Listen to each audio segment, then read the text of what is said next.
Hello, everyone, and welcome to the Operation Miss podcast. We are so excited to be on with the lovely Gracelyn. Her story from beginning to end is a testament of what is possible when you're willing to advocate for, fight for the birth that you know you're capable of and the birthing experience that you know you deserve.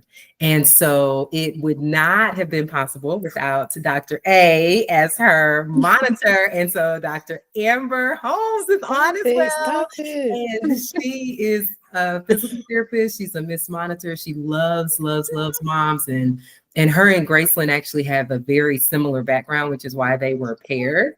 And so you'll get to hear more about her as well throughout the podcast. But I'm just honored that we're bringing this information to everyone listening so that you can learn as a woman how to have the experience that you want. And as a provider, what you can do to support women in having the experience that they deserve as well. So without going further at all, Gracelyn, can you please introduce yourself to our listeners? Anything you want to share?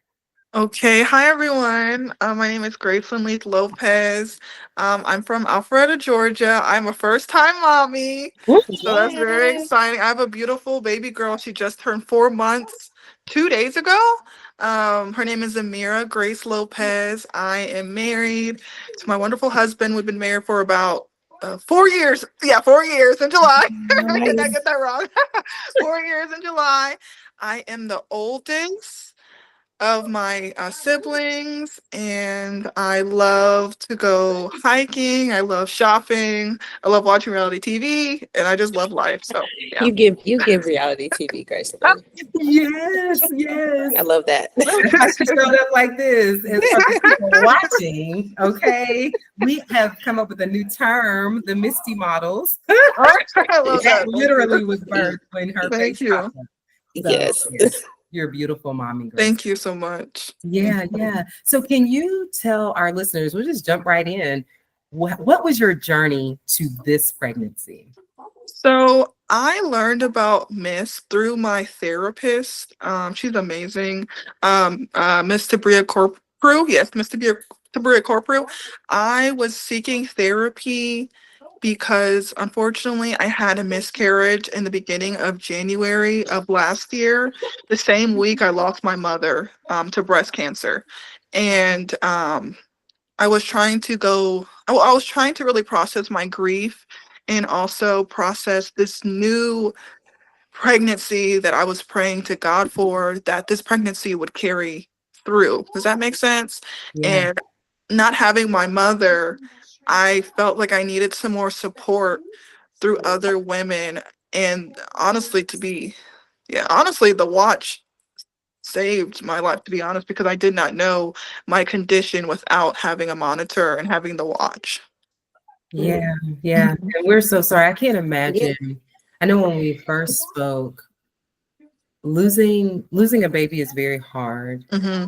And Dr. Amber had that experience as well. Mm-hmm. Losing a mom and then having to go through pregnancy without your mom can be very difficult. Mm-hmm.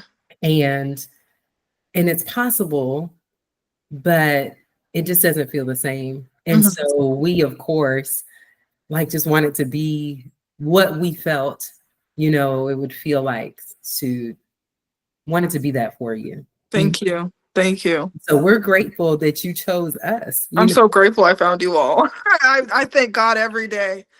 Gracelyn, yeah. I didn't know that those happened in the same week. Yes. I knew that you had experienced that loss. So I just want to say, I pray for you during our journey, but I just want to say, God always knows what to provide for you and what you needed. So I think that it just worked out the way it was supposed to. Thank you, Dr. Amber. Thank you. Okay, so you felt like we were what you needed, and we felt like you were what we needed. So talk us through your pregnancy, because when you do experience a loss, I know that the anxiety can be higher, right? So talk us through your pregnancy. And it's funny, as I was looking through our notes, we connected in June. And for the first time, it was in October when you said, I'm finally like able to really embrace this pregnancy. Yes, yes, Wait, do you remember that? yes. So go ahead, talk us through your pregnancy. So like I said, I felt like the Holy Spirit was sharing with me that it was ready to try again. And I was scared. I was praying to God. And I remember going to church and listening to a message about giving your fears to God and releasing control. And the next thing I know, I was pregnant. Well, I knew I was pregnant. So can I tell the story? It's a little bit long, but I'm going to get to it. So Tell the story. okay. So my mother is a preacher's kid. And we have a church in Fayetteville, North Carolina. My mother was born and raised in Fayetteville, North Carolina. And our church was having their 40th or 42nd church anniversary. And so we were in Fayetteville, North Carolina, at my grandmother's church, and the pastor was talking about letting go of your fears and letting go of control. And there's going to be a storm passing through, but a rainbow is going to coincide after the storm. Wow. And so we went back to my grandmother's home, and she made dinner, and her dinner was delicious. But for some reason, I was craving something else so strongly that I never craved before. I was craving fried chicken. I don't know why. I was craving. I was like, I need this. And so we were going. We left to go get some cupcakes, and I'm like, Adias, that's my husband's name. Adias, can you please drop me by Church's Chicken just to get some fried chicken? And it was very rude to get some food after being, at someone's home and they're hosting you and they're making food, but you wanted something else. So my husband's like, no. I'm like, you know what? No, I'm not going to do it. The entire night, I could not sleep. I was tossing and turning. I was just thinking about that chicken all night long. We go to church. And I'm like, okay, I convinced Audience to drive separate cars with my grandmother because I had to go to Biscuitville to get a fried chicken biscuit. And I ate that thing so fast. And I'm like, something is not right. Never heard of a place called Biscuitville. Let me tell you, I want to go. Biscuitville. It's amazing. It was delicious. I ate that so quick. I get home. It's like a 7-hour drive home. We get home around 12 a.m. And the Holy Spirit said, take a pregnancy test. I'm like, oh. I took that pregnancy test. It went like the second line was there so quick. I didn't even have time for 5 minutes. I'm like, oh my God, I'm pregnant. And the first time I found out I was pregnant, I was not happy. I was surprised because we were not trying. My mom was on a ventilator for like a week. It was just too much, and it wasn't the best. I didn't have a sense of joy. I had a sense of dread. But this second pregnancy, I feel like I was able to redeem the experience of seeing the second line on the pregnancy test. I was just thanking God.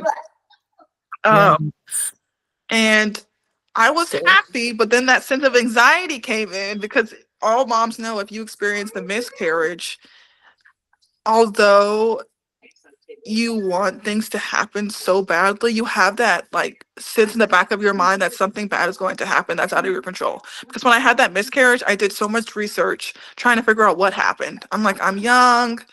I have normal periods. Why did this not happen? I kept asking God, what's going on with me? I was learning, when I get really anxious, I start to like fixate on research. Mm-hmm. And Dr. Catherine. Well, Catherine knows it from me, Gracelyn. Okay, Dr. So I got to figure out why this happened. It's very similar, very similar. Very similar. And that's why I feel like when I went through it with Dr. Amber, when we went through it together, I was like, she has to be a part of the team because she will understand that if someone reaches out 50 times a day, our job is to comfort you, to send you things that we know will speak to you, to listen to you every single time. Women deserve that, right? Yes. Just because the healthcare system as it's currently set up can't do that, that doesn't mean that it's not what's needed. And so then the reading, the research, it's just like, what else? It's like, it feels like it's the only thing you can do. right? Yes. And I think the research for me was a blessing and a curse. That's why I was seeking therapy. My mom was also a Mm-hmm. mental health therapist, so I believe in therapy. And I also believe in Jesus. I think you can have both. It's amazing. You need both. Yes, that's how I found out about the Proverbs miss. says, "Seek wise Yes, counsel." yes, that's how I found about the miss monitoring program. So my pregnancy, I did not really share with anyone for a minute. I was very, very anxious.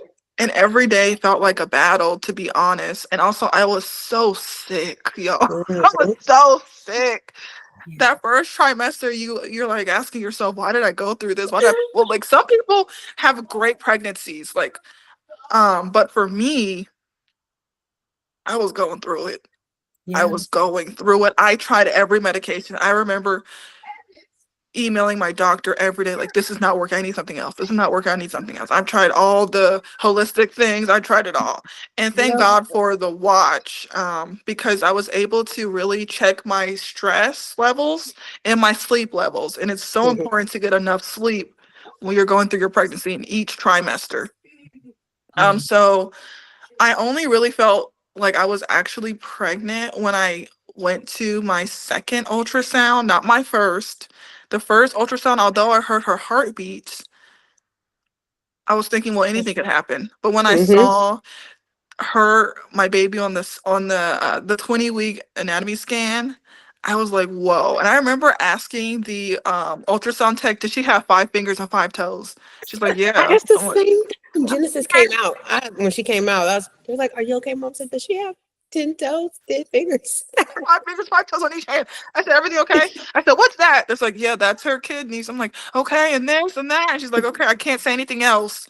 I'm like, okay, well, I kept trying to get her to tell me more because honestly, she could not because she's not a doctor. Legally, ultrasound techs can't really say anything. They just take pictures and the doctor tells you what's going on. She was great. Baby was doing fine. And then I had placenta previa, and that made me nervous. I remember talking to Dr. Catherine about that. And we were like, girls, gonna move out the And way. it Don't moved even at worry about 24 it. weeks. Thank you, Jesus. And the second trimester was very blissful. Um, no issues. And then that third trimester, Girl. Dr. Girl. Amber, like, I think we're very similar. I don't know when to sit down.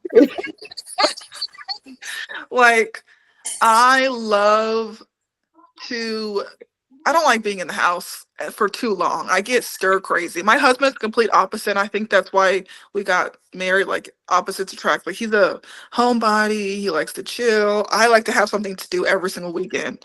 And he's like, Gracelyn, we can't keep doing this. And I had to sit my behind down at 32 weeks. Mhm. Really, I was, yeah, Mm-hmm. 32 weeks. I remember I was 32 weeks pregnant and I was preparing. Oh, their voice is so cute. Genesis. Okay. I was preparing, well, actually, it was 34 weeks. I decided to host Thanksgiving at my home at 34 weeks pregnant. I don't know why I did it. Everyone told me don't do it. I'm like, no, I'm going to host Thanksgiving. Um, yeah. That did not end well. Great Thanksgiving, but I got sick immediately afterwards, which landed me in the hospital. Mhm. And with the watch, Dr. Catherine or Dr. Amber, they were looking at my stress levels and it was extremely high. It was very high. Yeah. And when I came back from Target the following day, because I remember I was cooking a You went macaroni to and cheese. wait. Yeah, I was making macaroni and cheese the night before with my husband, and we were spending so much time making that macaroni and cheese because we didn't get the recipe right. And my husband was like, "You need to sit down." I'm like, no. And I was trying to clean and You cook were and cooking prepare. and then you went to Target too? And then the We next didn't know day, this. yes, the reason why I went to Target because the Holy Spirit told me to pack my hospital bag. I thought I need to get my hospital bag together. I don't know Yeah. why. And when I came back from Target, I was so tired and I started seeing these black spots in my eyes. Mhm. Yeah. And I told my husband, I said, "Do you see the spots?" He's like, "What are you talking about?" And I called Dr. Catherine, and of course, she told me to take my blood pressure. And what I loved regarding Dr. Catherine, she sent me a blood pressure monitor, like a blood pressure cuff, to take my blood pressure. And I was taking my blood pressure, I was checking my glucose levels, like, and my blood pressure was very high. Um, and she stated to call the on-call nurse, and I'm like, oh my goodness. I was dreading that because with my anxiety, with each trimester, I went to the emergency room at least 3 to 4 times over small things. Like the first time I went because I couldn't keep anything down. The second time, I was nervous because I didn't think I felt her move. I had so many fears regarding my pregnancy, and then also learning how to limit my social media use was very hard for me because the algorithm knows what to do to give you unnecessary fears. Um, and just learning, I had too much information. That's when I said research is a blessing and a curse. I had too much information. So I was seeing all of the worst case scenarios when in reality, that's not my story. And the people that are sharing these stories are trying to help other moms that are going through something they can't explain, or they're being, gaslighted in a sense. Does that make sense? Mm-hmm. Absolutely. So I called the on-call nurse and she said, go to the hospital immediately. And Go for to those labor and delivery. listening, it's Genesis in the background. That is Dr. Amber's daughter. So Yes, please. And I'm want trying to keep know myself on that. mute, but I just every time Gracelyn says something, I want to say something, and then I'm like, Innocence is over here to have her own dance party. I love that. But I love, can we just take a pause Yes. before we go into this next phase? Because things Yes. changed a whole lot, right? Yes. And this is when you really, you've been advocating along the way. And if everybody's listening, if the medication's not working, she's reaching back out. If it's not, you're following up. Yes. Because that's the way that's what you have to do sometimes to be heard. Yes. And for your feelings and your actual experiences to not only be validated, but to be addressed. Yes. And so you were very proactive about that. And sometimes, people will say, well, moms don't have time for all of that. Well, we have to make time for that, right? Mm-hmm. Because at the end of the day, we're the ones that suffer if we don't. But when you kept mentioning fear, so my children and I are reading through the Bible, and we're in Psalms right now. Mm-hmm. And I believe it's Psalm 63, but I didn't look it up again before we got on, so don't quote me. But in that chapter, David asked God a different type of prayer. So normally he's like, save me from my enemies. People are out here to get me, But in this particular chapter, he says, God, I want you to please protect me from fear of my enemy, right? Not from my enemy, but from fear of my enemy. And I just think about how fear sometimes is actually more harmful than the enemy. Yes. And so until you let go of that fear, especially as birthing women, we are at the mercy of the provider and their experience. Not that their experience is not valid, but the things they've seen does not always apply to us. And so while we have a high respect for research, we know that it's important to know the research, but then on the other hand of that, other side of that, to research ourselves. Yes. Because you had times during your pregnancy before where your blood pressure was up and we were like, you were exposed to an allergen. You didn't drink a lot of water. Yes. You didn't walk. You didn't get enough sleep. And then it goes right back down, right? And then we had times, I know with the diabetes, when you were talking about, they brought up, you might have gestational diabetes. And both Dr. Amber and I were like, well, if they think you're going to run into that, then why don't you just get a monitor and start tracking? And you were like, oh yeah, I'll do that. And your sister helped, and you were able to see that, no, actually your numbers were fine. So beautiful. Yeah. And stayed beautiful until you got the steroid shot later for it. Yeah, exactly. Right. And so all throughout, it's not like it was just this one jump. It was, you've been navigating your pregnancy the entire time. You got to know your body so well that when it was off, we were able to, alongside you, then say, hey, this time it's different. And then the floaters, for anyone listening, the floaters are one of those things where immediately, even if your blood pressure wasn't high, the fact that you had the floaters, that would have been worth investigating, right? Yes. So for people listening, there are things like headaches, chest pain, swelling, like really bad swelling. And you went back and forth with some swelling, but you had traveled. So the swelling made sense earlier in the pregnancy. But when you get the swelling, the floaters, the high blood pressure, and you're at home between office visits. And that's what we love about this. It's like you wouldn't have been at the doctor if you not caught this. But what we like people to hear is not just us monitoring you. We cannot monitor you unless you open your app and you check your blood pressure. Yes. So you had to do the work. You did the work. And that's how we landed where we did as a team. Dr. Amber, were you going to say something before we get? I was. Well, you guys made so many good points. The enemy, the fear, the stuff. That's all good because I just really resonate with Gracelyn a lot when she's talking about the anxiety, the fear, all that things. And I was sick the whole time during my pregnancy too. And so Catherine was the first person I told. So Xavier, if you're listening, I'm sorry, but he knew. I think he knows that. But yeah, I called Catherine as soon as I finished having sex, and I knew it. I was like, done. I already know. And I think it made me scared from then on. I had a counselor through, and I didn't tell anybody till later because of what Catherine just mentioned about how the perspective of the providers is very tainted, and not in a bad way. It's just people haven't only been experienced to what they experienced to. They've only had privy to what they've known. And so when they come up on something that they're not aware of, or maybe they haven't seen it that frequently, or they don't have a lot of experience in that realm, it's like you kind of become an outlier. And that's kind of what happened to me. And I ended up not advocating as much as I should have in like the way you did, because girl, I think I'm a doctor, so I'm like, I could do this for myself. But you did a very good job. Thank you. I didn't do it as much because I was like, I can navigate through this. Like, Catherine was with me along the way. And but most of the time, like, it was like, you're not sending me my needles. I don't need those needles. Girl, you better get those needles. You better get those. Yes, you were willing to do the work in that way, but me, I was like, they're not catching me. I'm not pricking my finger. They're not gonna tell me what to eat.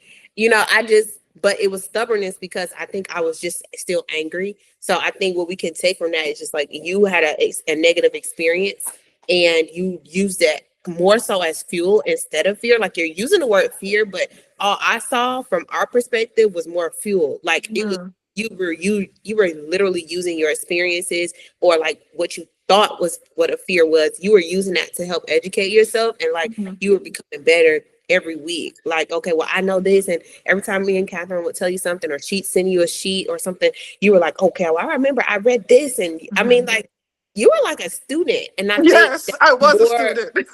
I think that's more valuable than anything. I think like you might have read it as fear, but I never read it that way. I mean, I think a little bit of it was like, sometimes I might have thought, man, Grayson's a little high strung, but then I had to think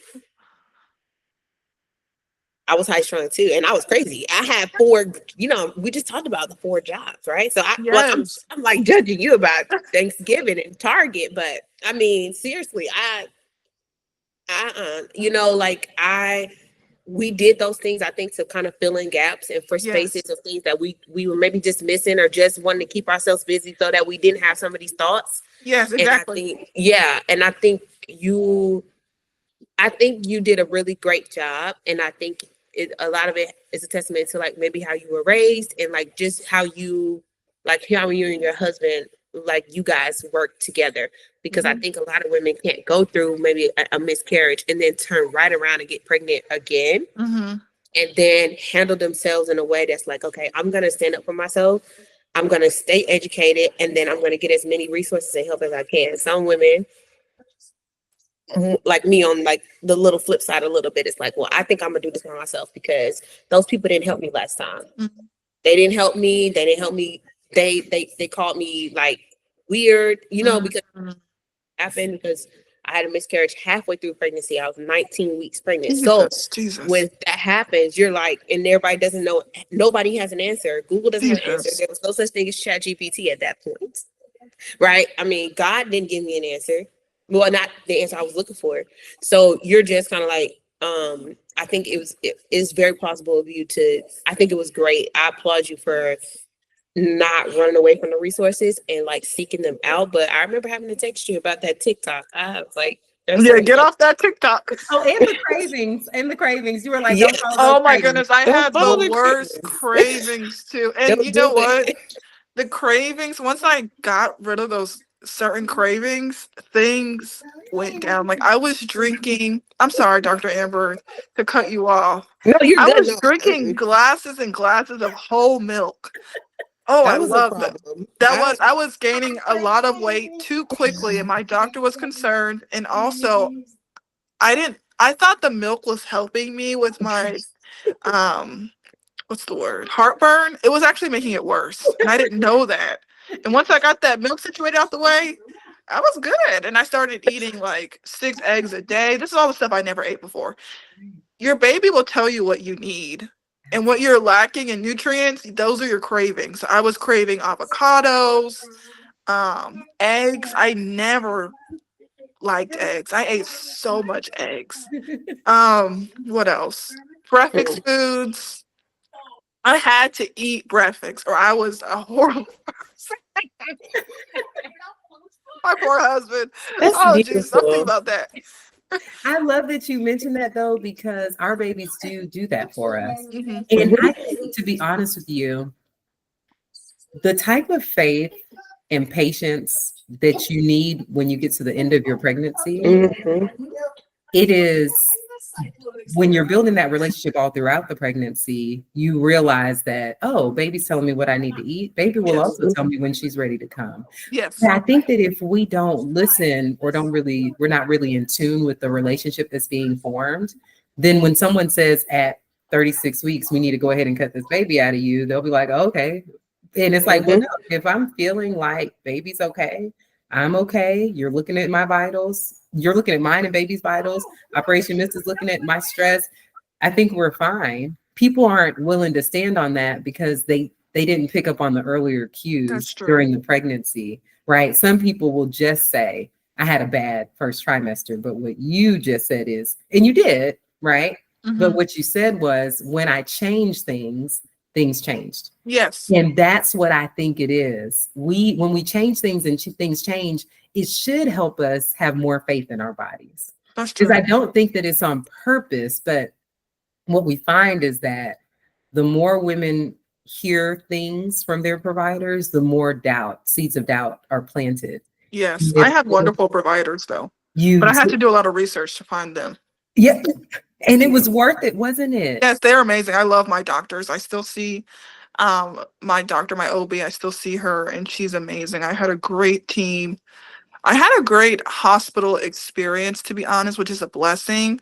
I had some like mishaps, you can't control everything. And but I think what's important in order to have a better experience as a Black woman, especially a younger Black woman who's pregnant, is to advocate for yourself and to really follow your gut and listen to your gut. Yes, Because yes, there's a lot of times, yes. um, there's a lot of times where you feel like you're being like too much or you feel like you're asking for too much, but you're in the hospital and they're here to help you make sure you're good and your baby is good when you deliver.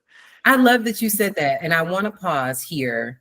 When someone says I had a good provider, what that normally means is I felt heard, I felt seen, I felt valued, I felt Mhm. respected. Yes. And that is what everybody deserves. Whether you have Yes. a million questions or you have zero questions, that Yes. it should be the baseline. And because you searched for that when Mhm. you had questions, or you said, you know what, I actually don't want to do that. What are my other options? They Yes. respected that. That is a Yes. sign of a very secure and amazing birthing provider. And Yes. you deserve all of it. And I think what we loved the most was that every time we were like, well, why don't you ask for this? And you did it. Oh It yeah. wasn't an issue. Oh no, I had no issue Had asking. you not asked for it, Hmm. the intervention could have been done sooner and unnecessarily, as you see with the outcome that you had, right? Yes. So okay, so can we flash? So we went to the hospital because our blood pressure was high. Okay, so catch us up, and then we'll keep going forward to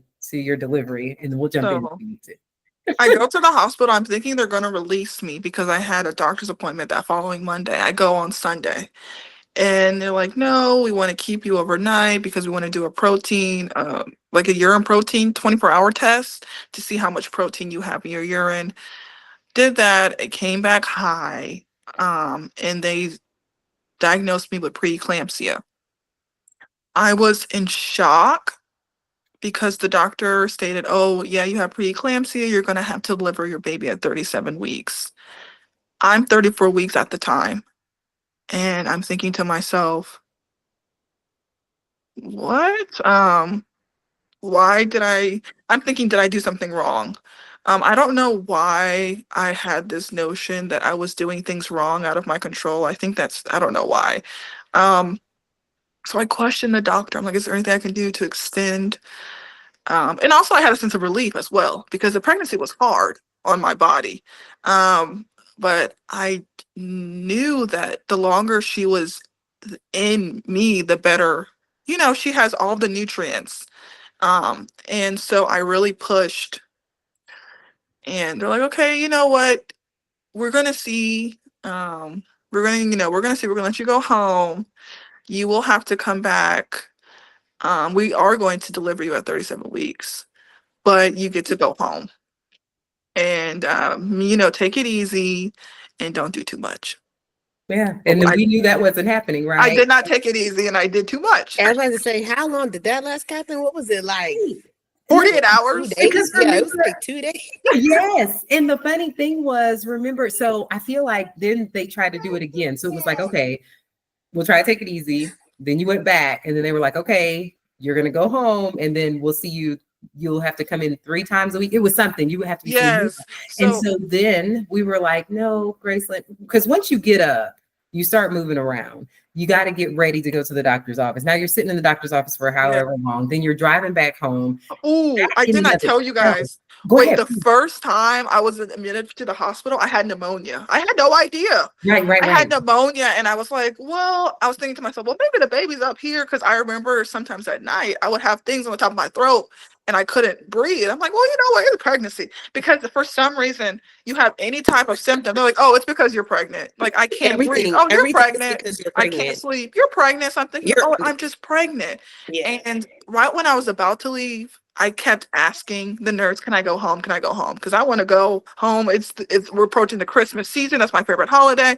I had to go put up my Christmas tree. Well, I know I put up my Christmas tree November 1st because I like to get things done. I was like, I have to start wrapping gifts. I got things to do. I have a Christmas party I love to host.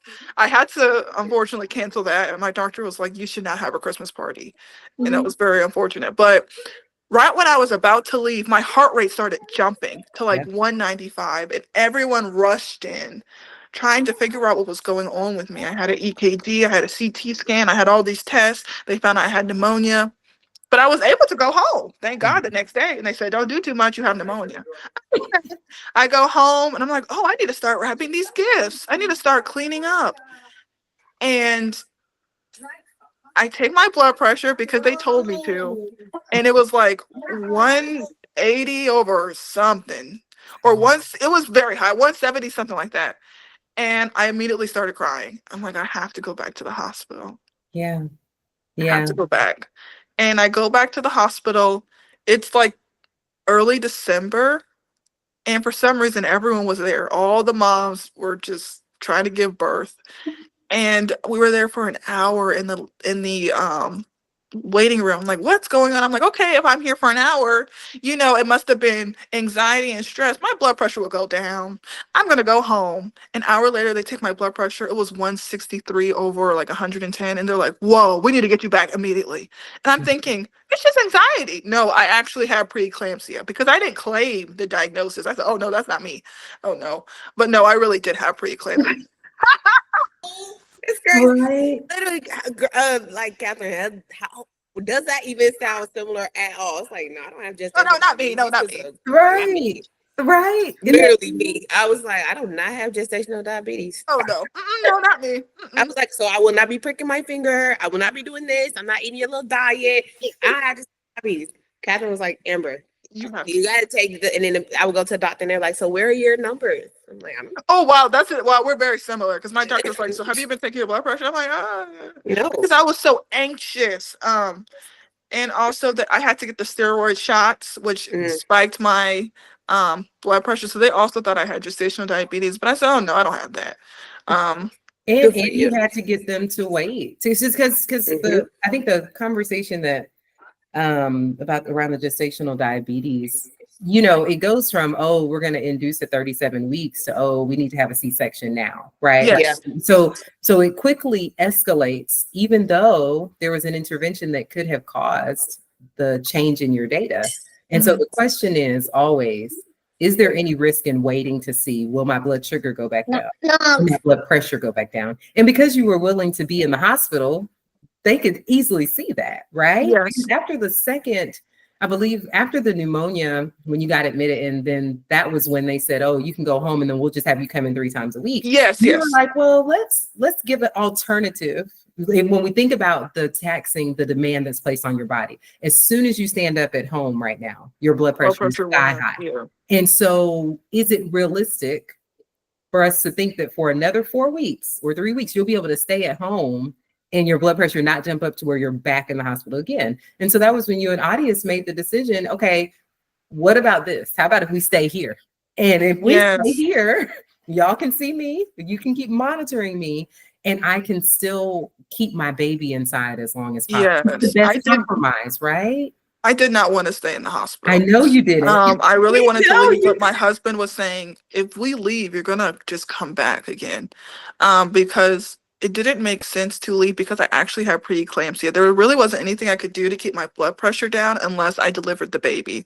And also, preeclampsia could become eclampsia, and that is very, very dangerous. So I stayed in the hospital for about almost 3 weeks. It was very healing, but also it wasn't isolated because I had a lot of family and friends to visit me, but I really needed to sit down and process. And my therapist told me, really, you know, enjoy this time because when your baby gets here, you won't have that time. And I'm like, you know what? I don't know what she's talking about. My baby, no, seriously. If I can go back into the hospital just for a little bit, I'm playing.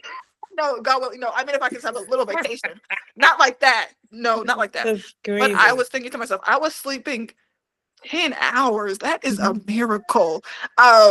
And I thank God I was on bed rest. I did not want to be on bed rest, but my blood pressure stayed perfect It stayed perfect entire time I was there. Thank God. And I did my research to prepare for my induction because I wanted to know the drugs that I'll be taking, the people that would be there helping deliver my baby, the names, what were they saying in the hospital. I needed to know it all. So there will be days where I'm just researching because I need to know what's going on. This is my body. And if something happens, I'm not saying, it was more like I'm preparing for a game or preparing for a marathon because labor is a marathon. And I had no idea. Labor is a marathon. It is. And I love that you mentioned bed rest. You remember how you talked to them after we said, well, bed rest, like full bed rest is probably not the best idea, right? But we can see if you get up and you walk 1,500 steps. I think that was the highest you could do before you're stressing up, remember? Yes. So it was like, yes, bed rest, but it's relative. So I'm not walking around all day. I'm resting most of the time, but still getting my heart rate up a little bit. Oh, most definitely. I was walking in those hallways of the hospital. Yeah, I was very active. I was in the high risk natal unit. Yeah. And I was at Northside Hospital, a great hospital for labor and delivery. But yeah, I was walking. You were moving and you got your beautiful hair done while you were there. Oh, most definitely. You made it. Listen, we were like, what, this girl? I got my hair braided. I'm gonna be like Gracelyn when I grow up. I said, "Oh, she got hair done." Because there's a way, right? I should have been on those 5 days I was sitting on the couch. Should have been getting ready. She taught us how to do it before we delivered. But I wanted to make sure that people heard that you didn't just lay there. You were researching. You were spending time with family. You were reflecting and getting your mindset right. Yes, my mind. You were moving in a ready healthy way to where you knew your blood pressure wasn't going up because now it really is like being monitored even without us messaging you and saying, hey, make sure you check your blood pressure, right? Yes. It was like someone doing it around the clock for you. Yes. And so you were able to make informed decisions because you had a team that was open to you making informed decisions, right? Most definitely. Without having to fight. And I remember, and I just want to shout Odyssey out, when a C-section was mentioned, I think it was at 36 weeks. It wasn't 37. It was something happened, but it was before the 37-week mark because you ended up going on another week after you thought you would. So it had to be at 36 maybe. And Odyssey was like, they don't need to cut you. That's no. that doesn't sound right. Yeah, I was like, I remember I was like, well, if I need a C-section, I was just doing anything possible to make sure the baby was safe. I did not care about myself because at this point, I was hearing the worst case scenario with doctors with guarding my baby. I was like, you know what, whatever happens, happens. But Audis was like, no, I need to make sure my wife and my baby are both good. Yeah. And I really thank God for him. And also, I thank God, it didn't sound the best, but I think really sitting down helped me get ready for birth. Because if I kept moving and moving and moving, and I went into like, oh, right, okay. If I went into like, labor, I would not be ready No. mentally. I really had to get myself together mentally. And I thank God for that. I also thank God that I also with your help and your encouragement, I got a doula. And she was amazing because when you're going through birth, even if you're going through an induction, you have to move through birth. Yeah. You have to move. I did not know that. Thank God. We learned birthing positions and the things, and you know what, learning about contractions and decelerations and accelerations and limited variabilities, having that little, monitor on your stomach and learning how to read your NSTs yourself because I was reading my NSTs.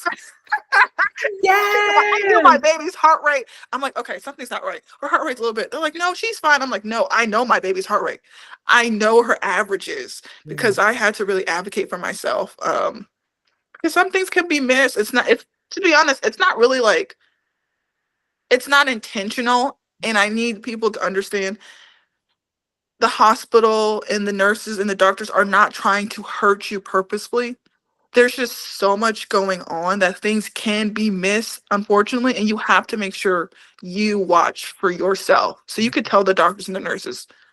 That's And right. for You're providing them with the information, right? Mhm. You Yes, do due diligence. I love that you said that everything is busy. There are a lot of different people to check on. yes, You help do the work just a little bit by monitoring yourself, by monitoring your baby, keeping track of your symptoms, asking the questions that need to be asked. hmm The experience is a lot different. It's people who, Graceland, there are some people who say, well, I don't want to be a burden. I don't want to ask yes, any questions. I don't want to be looked at as that type of patient that's high maintenance.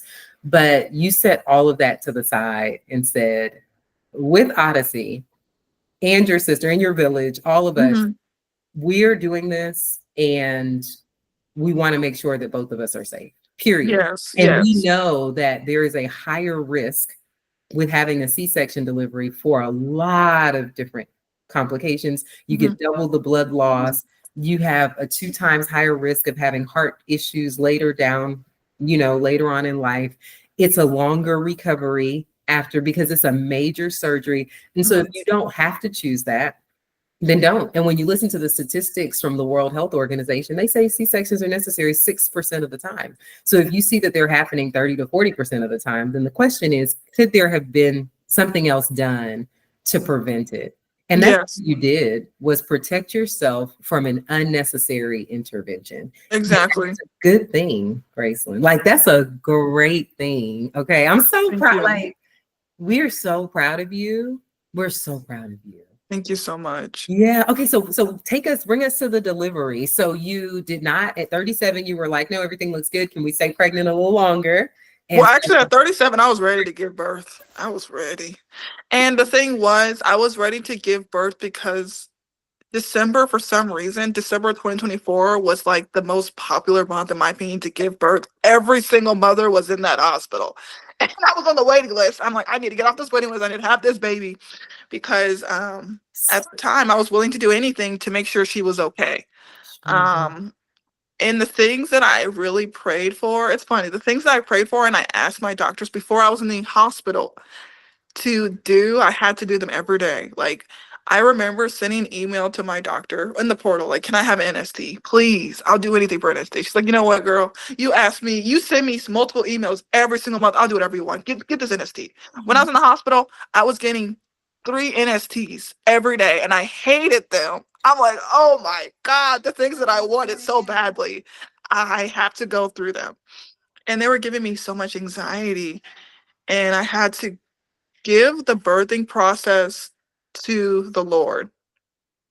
I prayed and I said, God, I remember I prayed, and I also, the night before I gave birth, I saw, well, not the night before, it was like around 7 p.m. I saw a double rainbow. And I know rainbows mean life, rainbows mean restoration. Rainbows also mean rainbow baby, having a baby after a loss. And I felt the Holy Spirit say, it's going to be okay. Everything is going to work out. And so I did my research. I could tell you so much about side effects, cervidil, pitocin. I could tell you all about that. I had my birth plan. I had that printed out. I had my doula come in.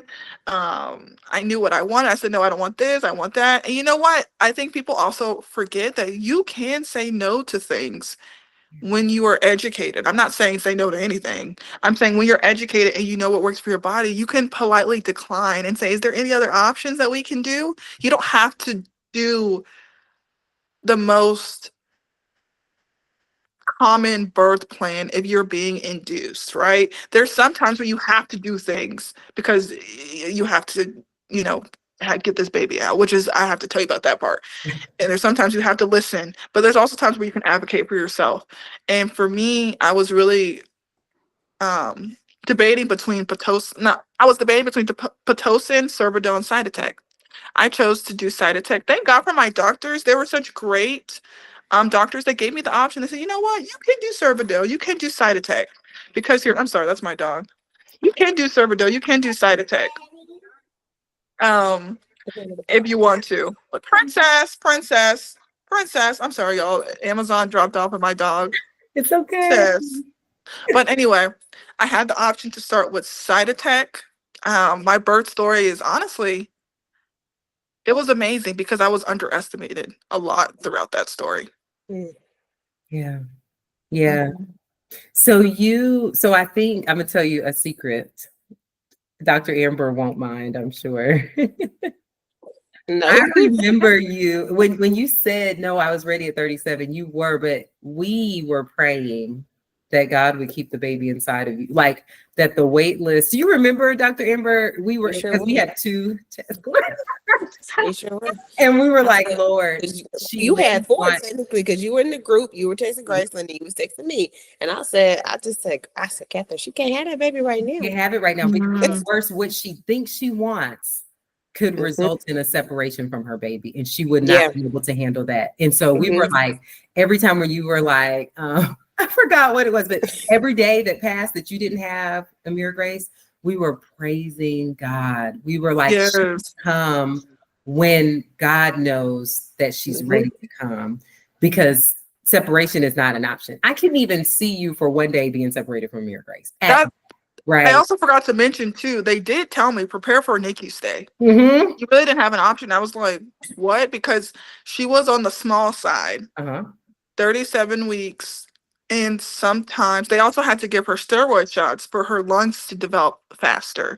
So they gave me the worst case scenario. And also I was talking to my lactation consultant, and she said, by the way, you're going to have to start pumping immediately because they might have to separate you from your baby in the NICU. And I was just like, oh my goodness, I don't know if I can handle this. Right.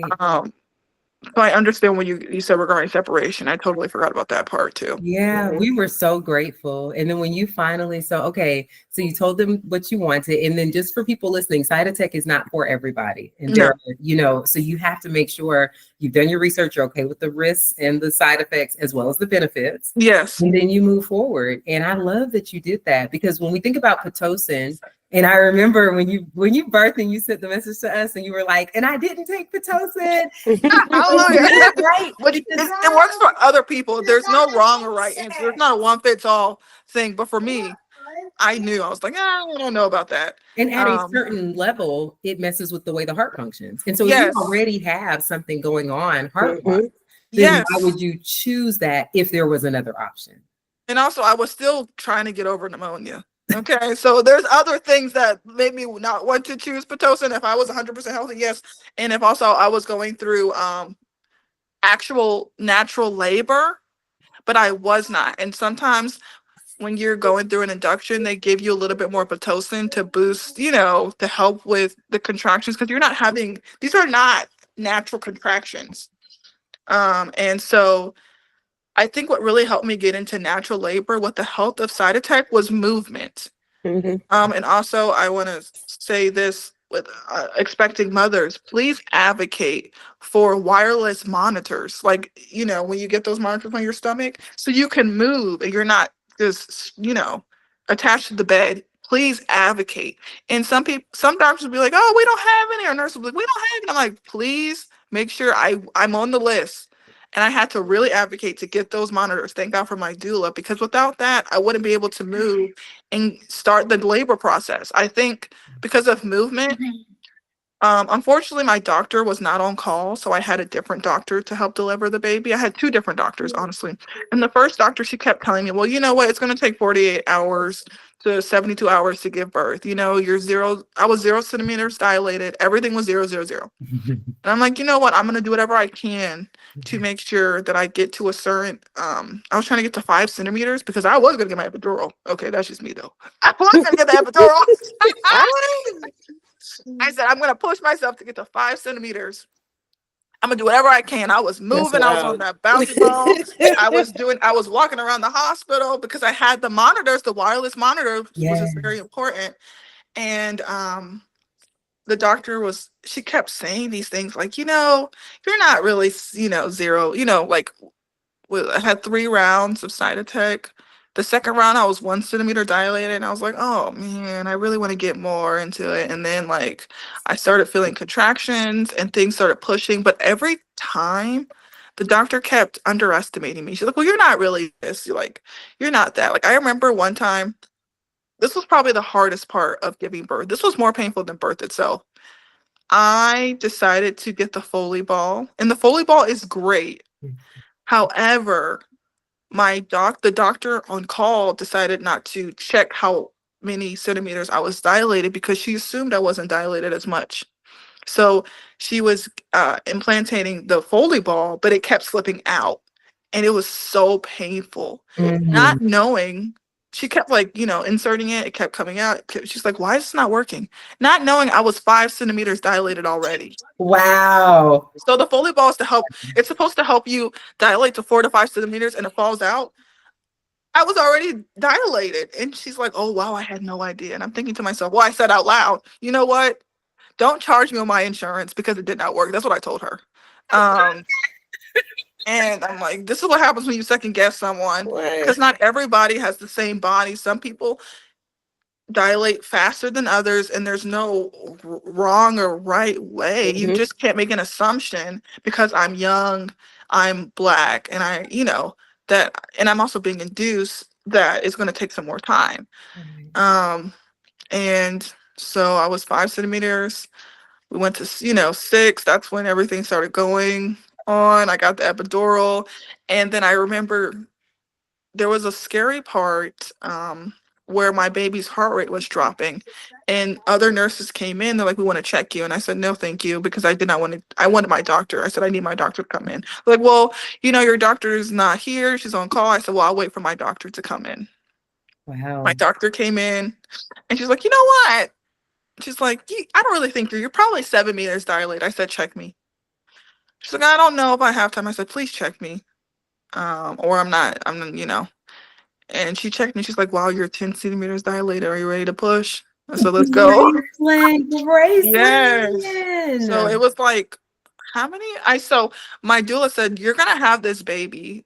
She said, what like, I think a mother knows. Well, sometimes you don't, but I knew the day that Amira was going to arrive. I said she was going to come on the 22nd of December. Wow. And my doula stated, we started the side attack around like midnight of the 21st. And she said, you're going to have this baby tomorrow morning. I said, let's go for it. And she came at 7:51 a.m. and I pushed for 15 minutes without Pitocin. They said, do you want Pitocin? I said, no, thank you. This is not for me. And I pushed, and she was here. And she was beautiful, beautiful. No issues, thank God. Yes. She did not have to go to the NICU. Thank you, Jesus. Girl. Yeah. Yes. That's nice. Because That he was good. Yes. knows what we can handle. He knows. Yes, and I That's told the good. doctor. So the doctor on call who was underestimating me, she had to do a shift change. So I had a wonderful doctor who helped me push Yeah. because we prepare for pregnancy and labor, but they don't teach you how to push properly until you actually give you. I practiced all this, but I didn't do research about how to push. He was amazing though. I loved the doctor that helped me deliver, and I told him, I said, please tell the doctor that was with me before to not underestimate women. And she told me it's gonna take about an hour and 30 minutes to push. I said, not me. No. You don't know my story. You don't know me. That's You know. And another thing too, don't allow people to tell you things when they don't know you. You know yourself and God knows you. And you yes. follow your gut.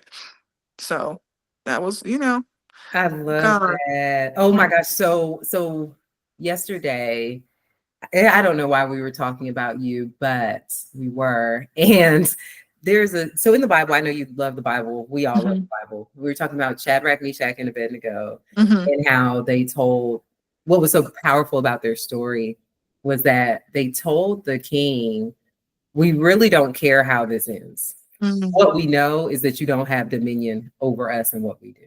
So regardless of what happens to us, we're not bowing to you, right? So you can throw us in the fire, you can turn it up, you can do everything you want. We're not bowing to you. And I think, but it was because of their belief, their core belief, that God had the capacity to save them. God was capable of saving them. And that he could also choose if he was going to or not. And whether he did or not, they were okay with that because they trusted his sovereignty. Sovereignty. I was just about to say that. I was like, Right. And I think that yeah. Gracelyn, what you just said, man does not have dominion over your body. Mhm. You can always choose to trust in your body more than you trust in what man has created. That's your choice. And you were able to, with God's guidance, choose what you wanted, choose what you didn't want, and then trust God with the process. And then you have people praying for you. When I tell you, Dr. Amber and I'll know thousands of messages, like Oh, that will be an understatement, right? Of just making sure that we were just trying to cover you and this, like trying to come up with, like, I think just plans, like, okay, well, if she stays another 5 days, how are we going to keep her level headed, trying to be as optimal as possible, just making sure that our encouragement was not overbearing, but just enough to be like, okay, Gracelyn, we're still here, like, like, we remember who you are, kind of thing. Remember, and who you serve. Like what you said, when you said know yourself, like you knew yourself and you knew that God knew you. Yes. Sometimes, like, isn't that all you need sometimes? Mm-hmm. And then you need reminders because it gets hard. It gets so hard. And when you have so much time to think, you can either have intrusive thoughts or you can have positive thoughts. Yes. And you have to choose to put into your mind the things that are going to serve you well. Exactly. And that's what you did. And we just think your story is so amazing. Thank you. And I want to say this one thing too. Yeah. What I learned as well, medicine is good. And you don't have to be afraid or feel what's the word? Insecure or feel intimidated by medicine, by things. You just have to, like, I had to educate myself. I was very intimidated. I had to educate myself. But once I learned what was being administered to me, I felt more comfortable and I felt more at peace because I did the research. Does that make sense? Like, I want to say, like, Pitocin is not bad. Cytotec is not bad. Cervidil is not bad. However, if you know yourself and you know the side effects, because there's side effects to everything, and you know what works best for you, you can be able to say, no, thank you, I don't want this, but I want this. Instead of just saying, okay, I'll just take it because that's what the doctor thinks or that's what the nurse thinks. So I just want to have a little bit of like balance. There's nothing wrong, because I did get Pitocin afterwards when the baby was out because I hemorrhaged a little bit. I said, you know what, I need Pitocin. The baby, I need Pitocin, and that's totally fine. But being able to, to be honest, we make decisions on things that we do not know about, and then there's sometimes where you can regret something because you just honestly did not know. Mhm. Yeah, and that's what Yeah. we want to never happen. That's the Yes, whole point. yes, of this. Operation Miss, right? Yes, We never want that to be somebody's story. We want it to be yes, that they went in eyes wide open and Yep. they're able to feel at peace with their And decision. confident enough to say that this is my body, this is my choice. yes, What I want to do, but of course not from a stubborn and like ego perspective, but like no, I've done the research. yes. I'm aware of my body and what my body has been doing throughout this pregnancy. Um, because I think Catherine and we know this just from like a PT perspective, but like your body actually does not perform the same way during birth that it really does during pregnancy. So it's like I Yes. think people just really, really, I'm gonna use the word actually overestimate. We talking about how like it was a marathon, but it's like if you actually really go back and look, the stress levels are not as crazy as going to Target with high blood pressure. The heart rate is not as wild as carrying a baby on a walk during a hike. It's nothing like that. God, it really intended it not to. It was going to be rough. The level of pain maybe associated with it, or maybe struggle, like you said, but that came from maybe not knowing how to push, not knowing how to breathe, or something like that. But when you really get down to the nitty gritty, if you're doing it the way God intended for it to happen, it's actually not going to spike the data the way that I think. Yes, my body knew what to do. I don't Yeah, know. Like, I've never gave birth. I was so afraid. I was thinking, I don't know what to do, but my body knew it what to just does do. it. My blood pressure was perfect throughout the Girl, Yeah, the entire whole time. labor. Yeah. My heart rate was good. Like, it was hard, but it was fulfilling. Does that make sense? Like, when you Hmm. give birth, it's a supernatural transformative experience in my entire life. Like, it's beautiful. It's labor. I didn't really think like Hmm. it's actually labor, but your Yeah, body knows what to do. It's just like God really he did his prepared thing. us for birth. Hmm. He did he his thing. did his thing. His Yes, divine design is unstoppable. It's yes. undeniable. And once you've experienced it once, you're just like, oh, I can do it again. I could do it. Not only That's what birth, y'all. That's what y'all. But listen, but not only birth, but I can sustain this life. I can yeah, Yes, yeah. pursue this dream. I can, yes, and it's like you really get it. Like you really get how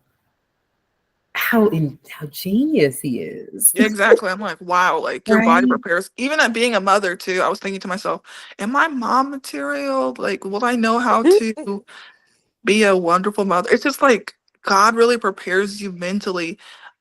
I hear Mira crying. Uh-huh. But audience, he has her, which is something I'm going through too. Letting go. Girl, don't worry. You better cling now, because when they get old enough and they want to be next to their daddy, they don't even think about you. Okay, let me tell you something. Keep asking for me. Nowhere, That is nowhere. so Yeah, funny. I was Every saying that morning we because wake audience is up and like, I it's like, can't "Where's wait. daddy? Where's daddy? Where's Where's daddy? Where's daddy? daddy?" So funny. So I want us to get to what we were talking about before we start recording. So we're gonna get people through. So you go home. One thing that we talked about, I know we were a little concerned about, you were on bed rest, then you had baby, then you lost blood. You have to monitor after birth. Oh, most So definitely. people think, oh my gosh, the baby's out. And now people are kind of moving away from that because they're seeing that, yes, 30% of the deaths are happening during pregnancy, delivery, whatever. But the majority of deaths are taking place in that first After. year after delivery. And Yes. so thank goodness you stayed on top of the monitoring, on top of the blood pressure, because then it spiked again right after Yes, I had Christmas. to go back. Go back, then got everything under control, got the Mhm. medicine Yes. and went back.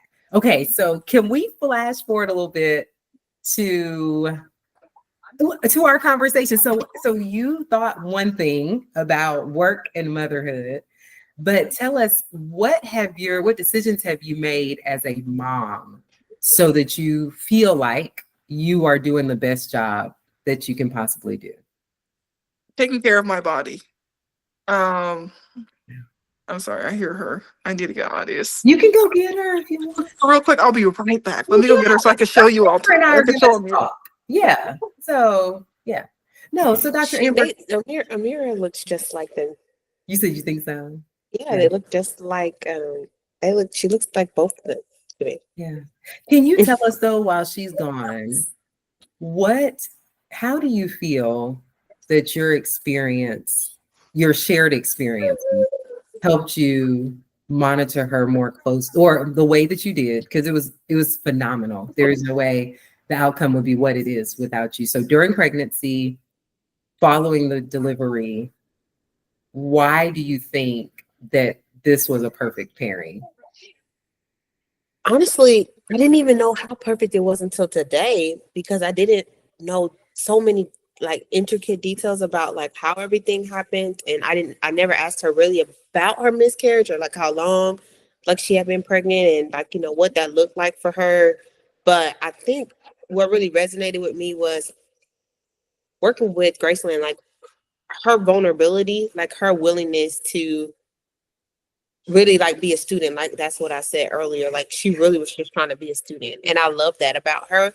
And I think after monitors, but I think some other people that I work with in the past, like other PTs, like sometimes you don't need it. Like sometimes you don't want a patient that's asking so many questions, because they're like, oh man, they got so many questions. But I think because knowing where her questions were derived from, and like I knew the root of it, I was like, we're just going to answer her questions. We're just going to make sure that she feels reassured, like she feels supported in whatever way that looks. And just really check my ego. And it really helped me like really stay humble. Like, man, is this what I would have probably sounded like? Is this what I talked? Is this how I texted Catherine? Like, I was really reflecting, and I was like, man, I was like, I was a little cray too, but I loved it. I love that about her. And I love that too. Hi, Amira Grace, baby girl. Hi, Amira. hello. She's like, what's going on? She's perfect. Such a pretty babe. She woke up with the bow in her head. Yeah. Say hi, Amira. Look at you. Just woke up with. Listen, our girls don't pull them right out, but she Genesis sees is her trying to say mama. hi to the baby. Say Say hi. hi, baby. She can't see you waving. Babies can't see that far. Hey, baby. Her name's Amira. Hey, Mom. She just woke up. She's a little cranky. Oh my God, that's okay. She's so beautiful. Thank you. And we're just so grateful. Dr. Amber was just talking about, in general, just how you not only were vulnerable, but you let us be on every part of your journey. Yes. And you know how much that means to us. Like a lot of people, and I'll say this forever, they think it's the watch. It's like, oh, the smartwatch. It's not. It's the sisterhood. And without that, the watch doesn't matter. It doesn't work. Yes. Where on the flip side, without the watch, we can still be very supportive if you let us, right? Yeah. And you invited us into your home, into your family. And we appreciate that so much. When we got the baby shower invitation, Amber and I were like, oh my God. Yeah. First of all, she had the whole North Georgia at that baby shower. Man, I had to park like 3 streets over, felt like. But it was worth it. It was so fun. I'm glad we got a chance to come. Yeah. I've never gotten invited. Well, you're the first mom I ever monitored. Yeah, she's your first mom. I'm like singing because I now have 3. So I was like, Gracelyn was she broke my Operation Miss Virginity. But no, yeah, it was great. I loved it. She really prepared me. Now I feel like my expectations are so different because like now some of the ladies that I monitor are like just different in a good way. But it's like, oh, like Gracelyn was really like, Yeah. it was really like, I'm trying to get this baby out. Like, I want to know everything I can. I'm surprised you really didn't read about pushing. And now I'm thinking, man, where did I fall through the cracks? Like, we should have probably talked about pushing. Hey. How are you guys? Okay, Claudia, I'm so sorry. I shouldn't be even in this interview. I'm No. so sorry. Come on. No. We Oh my want you. goodness. Let me tell you something, Dad. We love our Miss Dads, and we love and I know, I think I've cried with you. I don't know how many times. But it's because the way you love Gracelyn, that's what the crisis needs. They have started really pushing and understanding that if dads are educated, dads will fight. Yeah. There is nothing you wouldn't do for your child. But can we just pass the mic to you? Can you Oh. just, to any dads out there, what would you say to them in terms of how they can support their wives? Because whether you know it or not, you help Gracelyn make a lot of difficult decisions. Mhm. Strength, your prayers, your faith, Mhm. even from the practical things of organizing, calling people, like, Yeah. and I just want to brag on you because I think that Oh, dads thank you. don't get flowers enough, and Gracelyn gives you a lot of flowers, but Oh, thanks. we get to see more, right? Like we get to see even more because Yeah. you're okay with corresponding and being vulnerable so that you can be the best that you can be for your wife. And I Yeah. know for me, I'll never forget when she was like, audience was like, they're not cutting you. You don't need to be cut. Like a husband says it, and we're like, Yeah. okay, you know, Yeah. we need more of you. Can you please talk to Get her the past. Let me get her ladies, past. talk to the guys? You have the floor. I'm gonna get her past. I'm wow. And now she's part-time, baby. She told us the whole thing. You're like, listen, we're gonna make this happen how Yeah. you want it to happen. So come Yeah. on, just Oh man. touch it. Like where do I start? First and foremost, thank you. I really, at the end of the day and the beginning of it, I give all glory to God. I don't think without him I could do this. I think with everything that Gracelyn's been through, even before the pregnancy, up until now, the only thing, the main thing, is being present. And I feel like that's such a thing that it sounds simple, but it's so much more. Like you can't just be the one who goes, okay, I'll do this for me that makes me feel comfortable. Let me be present for you as well and see what makes you comfortable. The amount of discussions, the amount of podcasts, the tutorials, everything we listened to for months, almost to a year in preparation for pregnancy, opened my eyes up more than what I was expecting.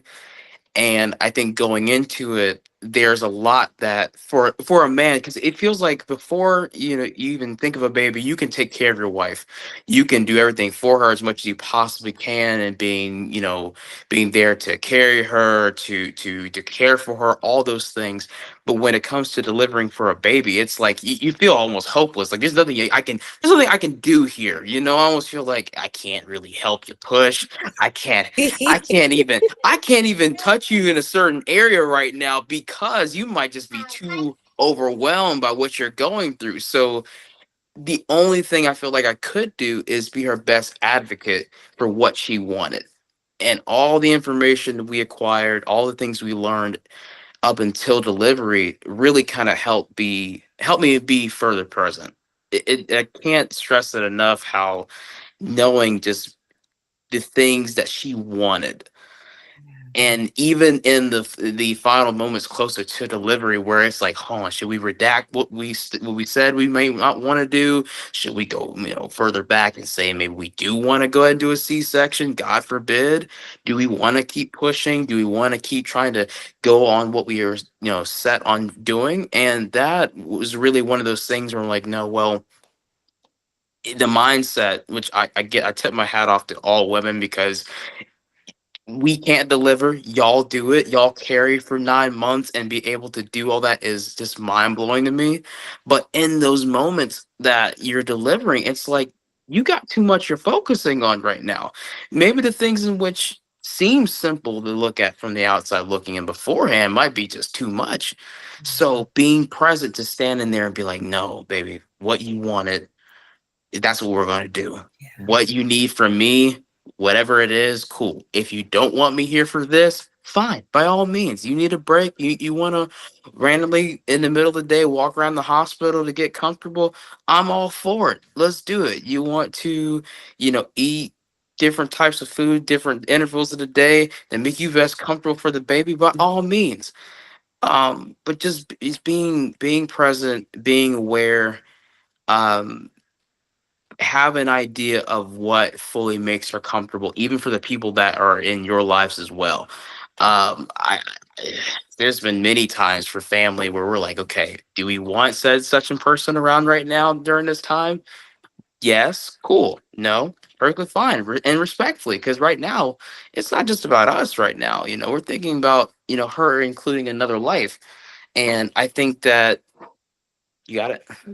There comes a time where I think, especially in these moments where you get to delivery and you're like, how can I be even furthermore present for two people? Yeah. That's that's a whole, and then you're already trying to hold yourself up at the same time, and it's funny. It's funny. I think, and I don't know if I'm rambling, but there was this one moment where Gracelyn and I had like a come to heart moment, like maybe 2 months ago, maybe a month ago, and she was talking to her therapist, and her therapist was like, "Well, your husband's going through postpartum too," and I'm like, "That's a thing for us." It is very much a thing. I didn't know. I was like, guys who postpartum, like every talk I've had I went to a daddy boot camp, was it back in September? We did delivering in December, and everything we talked about in the period of postpartum was all about her, obviously so, because everything she's going through with pregnancy, but not once did we really talk about the mental drought that it really puts on men. And I feel like that's something that much is demanded of us, but it's understandably so. We have to be the rock in a sense, and I feel like there's a part of me that wants to be like, oh, woe is me, oh, the heaviness of it. But I'm like, I'm honored to have it in a sense. It's like the ability to be a present man for my wife, for my daughter, is something I don't want to ever take advantage of or take for granted. It's like it's an amazing honor.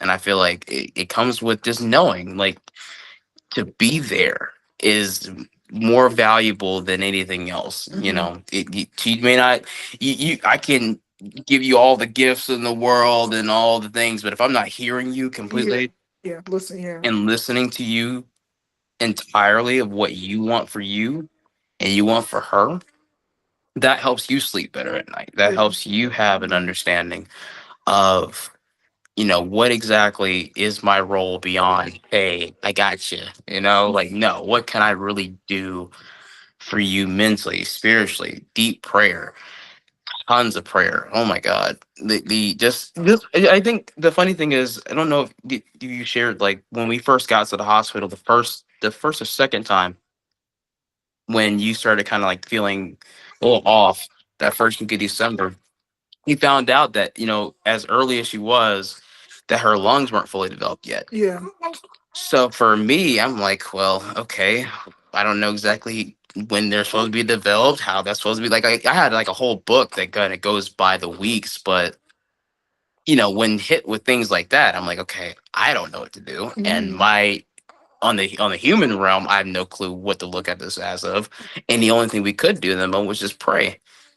And leaning on God was just like the only thing that kept me going. Seeing her push through, on a human scale of knowing, okay, well, things of blood pressure, things of, her growth and her womb. I'm like, there's nothing I can do. There's nothing I can know on this scale. But to know it on a godly scale, God's got us. I got to rely on him right now in this moment. And all up until delivery, so I see her little head pop out. I'm like, God, you did it. There's ain't no way that in any way, shape, or form on an earthly realm that I would have been able to understand that. And seeing that, all that encompassing, just, yeah, be present, be there. It's worth it. Even when you're tired, find an area for sleep, find an area for mental relaxation, do whatever you got to do. That's within the confines of what your wife is comfortable with, what works best for your child. Do it, because it gets easier. Yeah, That's yeah, so you said it gets good. easier. And I love that you said the mental there it's mental on you. So we don't have to label. I feel like sometimes, and I'm not saying that guys do not go through what they're considering postpartum depression, but what I'm saying is if we would prepare guys for what it can be like post-birth, Yes. from a Yes. strain, from a drain, from an energy expenditure standpoint, then Yeah. you'd be able to navigate it a lot easier, just like we're doing for women. And so what you just said, find time for yourself, because there's no option of checking out. You never had that. Yeah, you can't. Yeah. You never, That's right. 100% right. And never Oh my wanted God. to. And Yeah. so you depended on God, and you nourished yourself physically however you could, so that you could be present for your wife. Childbirth, when people talk about how children drive people apart, with Operation Miss, we've seen it bring couples closer together, because dads like you say, no, I have this, you take Yeah. care of you, I have both of you, right? Yeah. But when that doesn't happen, yes, it can feel like a child has just created this chaos, but it's not because of the child. It's sometimes because the presence is lacking, whether Yeah. it's on the mom The or the dad. intentionality. And you've Yeah. decided that that's not an option for y'all. Oh yeah. Oh yeah. I couldn't agree more with that. It's something that I feel like it's not always there. It kind of kicks in the gear higher. I think especially when you're, I think, being married already kind of establishes a sense of presence. Um, being with your significant other, nevertheless, has the relationship is there. It's not, it may not be perfect. It may not even be 100% of what it takes to be completely whole. But I think when a child's in the mix, when finding out she was pregnant, I'm like, oh, well, now it's, you have an idea in advance. You're like, okay, we're married. It's great. We might have some kids in the future. But then you think, oh, wait a minute, a child, like With the baby. a life, like I look at her over and over again. I'm like, you get to grow up and be your own person, find your own way. And somewhere along the line, or along the many lines in your life, you'll look at us and you'll go, wow, you guys went through a lot. Mommy, you went through a lot. Daddy, you went through a lot. What did you do, Mom, during this time? Dad, what did you do during this time? How did you rely? Like, when I think about how I'm reflecting my life, I always try to look at how she will see me. Yeah. And I can't stress that enough, that's my main focus sometimes, other than my wife and how she sees me, because she's known me before our daughter. Yeah. And I know my wife, and as we continue to grow and learn more and more and deeper things about each other, that's one thing I get to thank God for. But the thing that keeps me pursuit in my presence of being not only a husband but a father is like, oh, what does my daughter, what does my child see in me that kind of helps me aim further to go, yeah, I need to be further more present as a husband. I need to be even more present as an upcoming father. Like, just the simple things, like knowing, okay, you have your own wants and needs, but sometimes just as well, she sacrificed holding her. So I sometimes have to sacrifice my things I want to. And no, that comes with everything. That comes with life. That just like, that comes with anything. Yeah. I think presence, sacrifice, and pure will. Yeah, pure will. I love that. Okay, Yeah. can you shift the camera a little bit, because we Oh want yeah, I didn't even realize it was. Gracelyn. Oh yeah, both of y'all, to be able to see your lovely, all three of you family. There we go. Gracelyn, can you, because we kind of spoiled it and we talked about how you went part-time as opposed to like going right back into work. You took, of course, good time off, but then realized that having more time at home was great. So can you close us out by telling moms, women, families, is there any advice that you would like to give them along the way? Maybe that you haven't said already. We would love for you to say something to our audience. Yes, I want to say, continue to take care of yourself and also be willing to accept help. For me, I'm a person who likes to do it all. I'm the oldest daughter. I think I don't need help. I think that I have it going on, and also not being my worst enemy, having more grace with myself. I know my name is Gracelyn, but I give grace to everyone except for me for some reason. Knowing that this every single day is new. There's no like, you can read all the books. I try. You can read all the books about parenting, read all the books about motherhood, but you really don't know until you're in it. And to give yourself grace to give yourself grace each day and to understand that your baby is learning new things. Everything is so new to her, and to trust in God, honestly. Yeah, I love that. I love And that. Amira, she is a very spicy, opinionated baby. She will let you know. So we're just taking it day by day. We thank God for her, and she has brought so much life into our lives. Like, I honestly have went through a lot. Losing both of my parents in like 4 years has been a lot for me, but just this new life has really helped bring healing to my family, my extended family as well. And seeing Amira each day just smile and laugh and even like have her little moments. Um, she's just learning things. I think just having more grace for yourself, having grace for myself. I've never done this before. You really can't prepare yourself. That's what makes motherhood so beautiful and inspiring, and just this is probably one of the best things. Well, this besides getting married to Audius, love you, Audius. Yeah, Being a mother is the best thing that ever happened. my number one as well. I think getting married.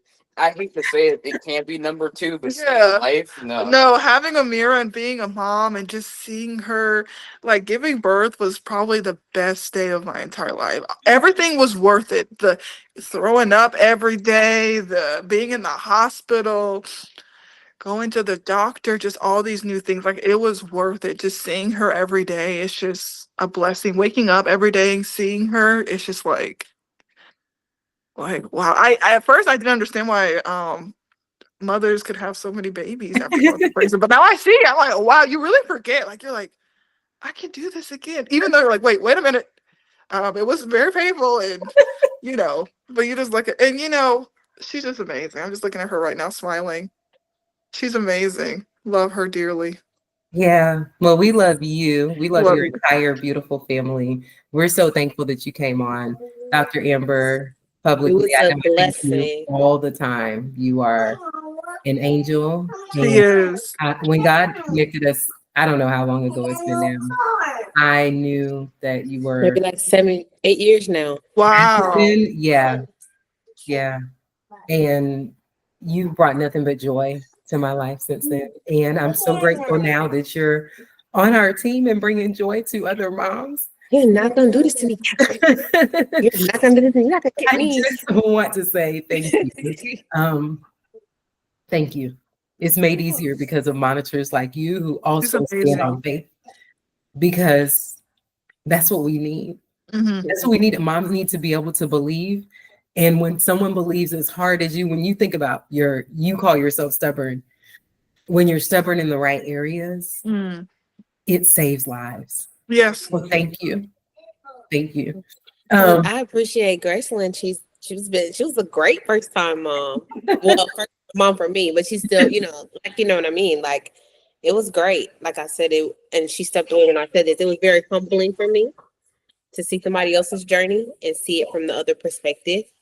And I mean, I'll probably be monitoring Gracelyn again the way she's looking at little Mira over there, trying to look side eyeing her hubby. Yeah, so we'll be in the call soon. But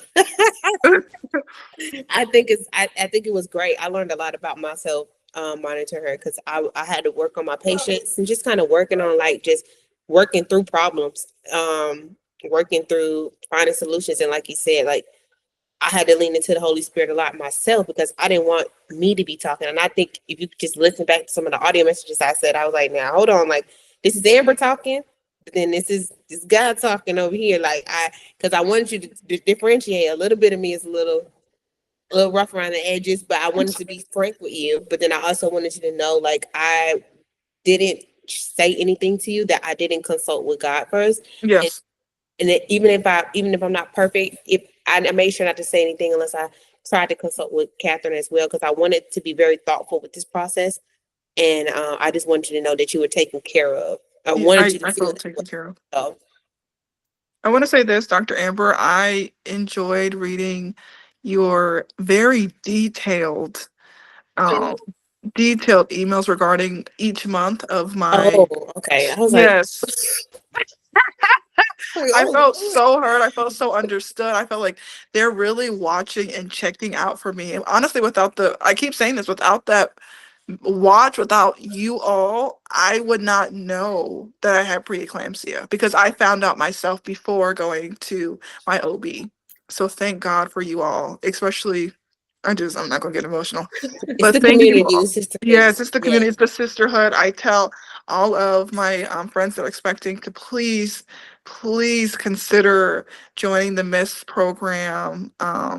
Okay, I'm gonna stop talking because I'm getting emotional. But yes, Thank you, Gracelyn. We love you so much. love you Yes, all we too. do.